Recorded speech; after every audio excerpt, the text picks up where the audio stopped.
पाकिस्तान तहरीक-ए-इंसाफ की हुकूमत के लिए जो आजकल कुछ दिन चल रहे हैं बहुत ही कठिन है, क्योंकि 5 साल इन्होंने पाकिस्तान मुस्लिम लीग नवाज़ की हुकूमत को जिन बातों के ऊपर ललकारा था उसमें उनकी पुअर गवर्नेंस और इकनॉमिक मैनेजमेंट सरफहरिस्त थी।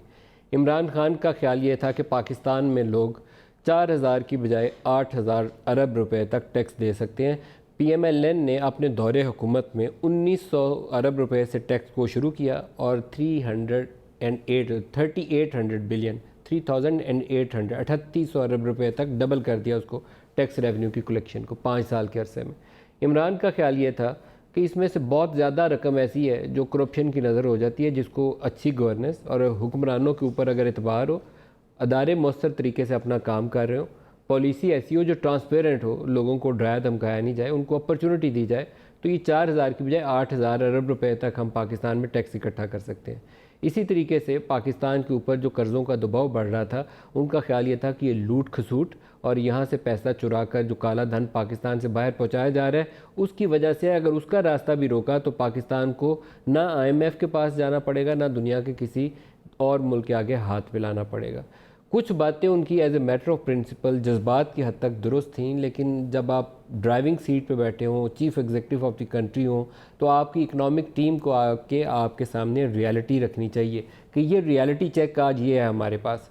और रियलिटी चेक 10 माह के बाद ये है कि इमरान खान को अपनी पूरी इक़्तिसादी टीम को फायर करना पड़ा, सैक करना पड़ा due to their incompetence. There is no other word for it. Due to their incompetence Imran Khan को अपने लगाए हुए पसंदीदा लोग अपने हाथों से निकालने पड़े और नए लोग लाने पड़े।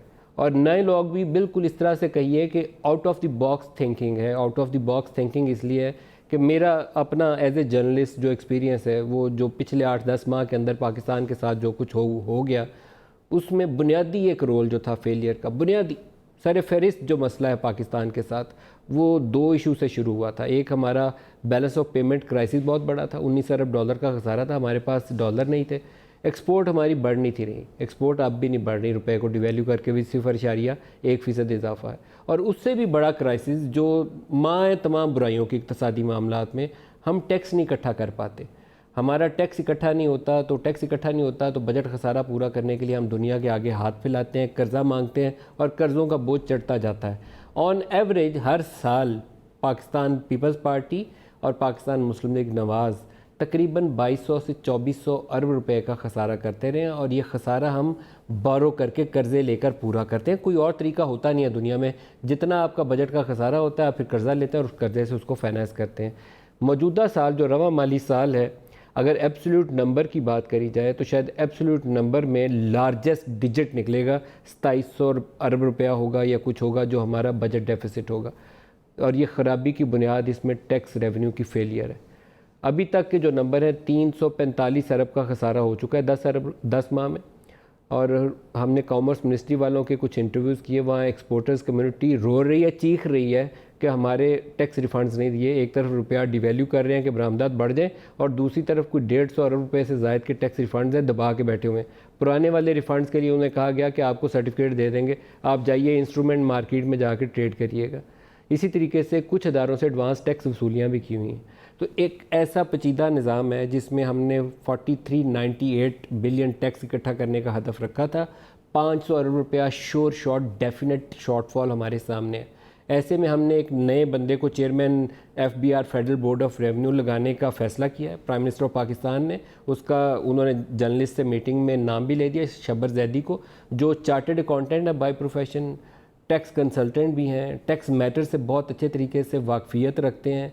पाकिस्तान से पैसा लोग किस तरीके से चुरा के बाहर लेके गए हैं इसके ऊपर उन्होंने पूरी एक किताब लिखी हुई है।